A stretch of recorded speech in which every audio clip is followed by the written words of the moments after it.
Lots of admissions are inappropriate. People are admitted in hospitals that should not be there. Just 2 days ago, I heard Mr. Selva Kumar, the medical director of the National Rural Health Mission, here in Karnataka, say that there are many pregnant women that are delivering in third-level hospitals, and they should not deliver normal deliveries. They should not deliver there. They should deliver at lower levels in the system. This is an inefficiency.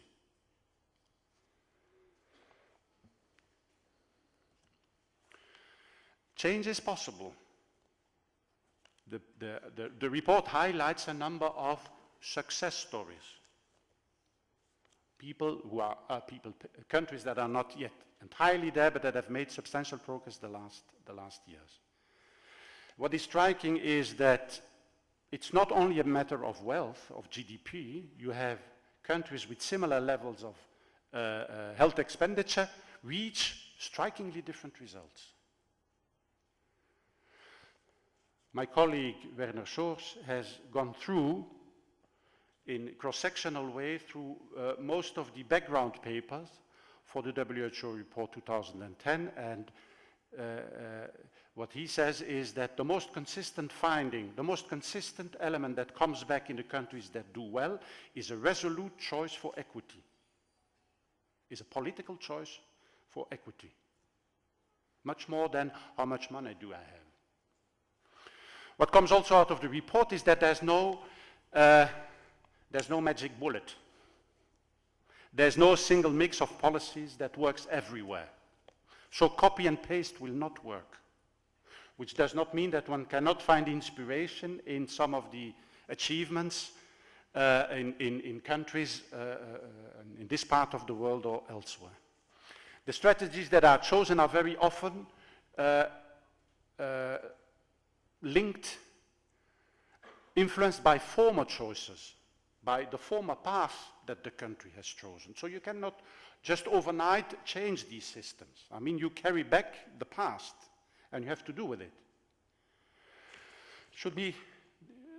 One should also be very pragmatic in these things, and not handling dogmas. And one of the dogmas, luckily, that is getting out of the world is this distinction between the Bismarckian models and the Beveridge models.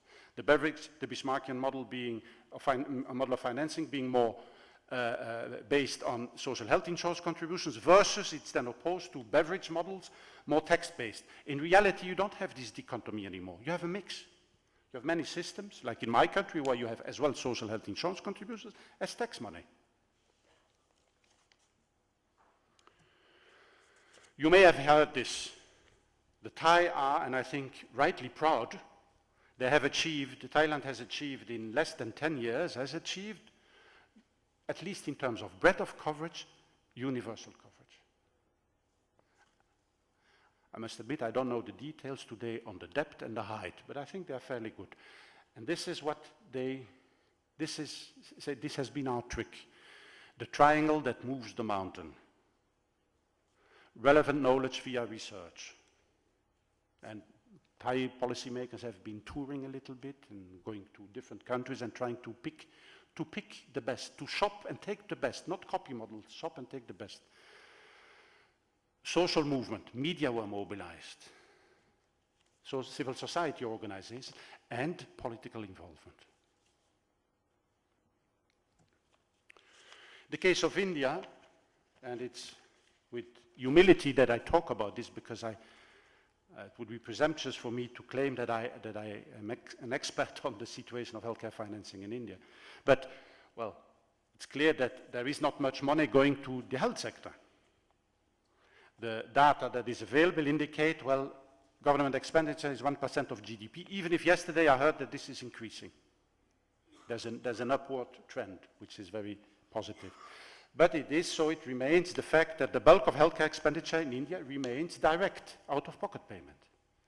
80% is what people pay either for private insurance or pay for fees in the private sector, and perhaps also under-the-counter payments in the public sector. And then there are some of the divides that strike an external observer, that is the divide between the public and the private sector. And this leads to inefficiencies. It could be very interesting to try and bridge these two sectors and try to join forces. There's the divide, very striking, between clinical medicine and public health, even at district level. These are parallel lines of authority between the public system, between public health and clinical medicine. Whereas it would be more efficient to have a more integrated system. And there's the divide between horizontal services, general health services, and vertical programs, which is not only the case here, which is the case perhaps even much more in African countries. What are some of the messages? Well, you're not going to be surprised, they're not new. The challenge lies much more in how to do this, and perhaps we can later in the discussion try to discuss the how to do that. So there's need for more financial resources. So increase of funding to the public sector is important, and NRHM is going already in that direction. RSBY is also going in that direction. The resources raised should be raised in a more fair way, reduce the reliance on out-of-pocket payments, on direct payments, and promote pooled, prepaid and pooled funds, via taxes, insurance contributions, or both, or a mix of both. And rationalize the supply side of care. Rationalize doctors' behavior, prescription behaviors. There's a lot of gain to be done at that level. So, if we want to, I believe, if we want to improve access to healthcare, if we want to go in the direction of universal health coverage, only working at the demand side and trying to improve access is not going to be enough.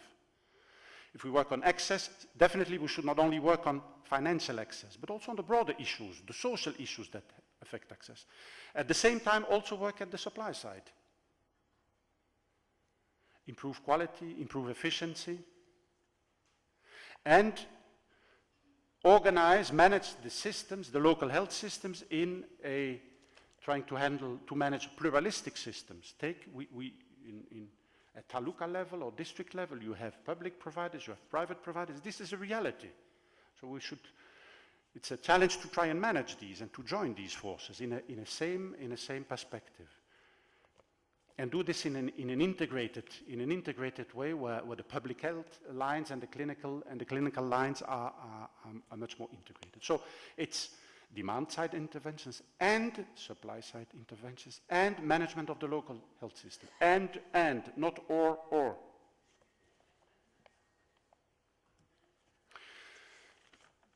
There was this recently, a couple of weeks ago, there was this symposium on health systems research on Montreux. I wasn't there.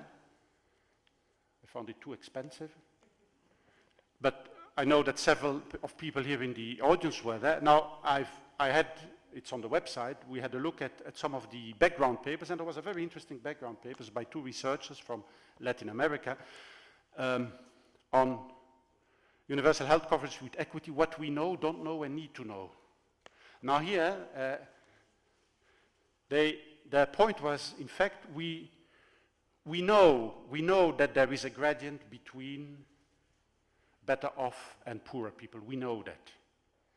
And the point is, let's stop quantifying this. We have enough quantitative studies. We should invest more in studies that yield understanding and insight. Why is this so? What are the factors? We have a vague idea under this general concept of social exclusion, but what is it exactly?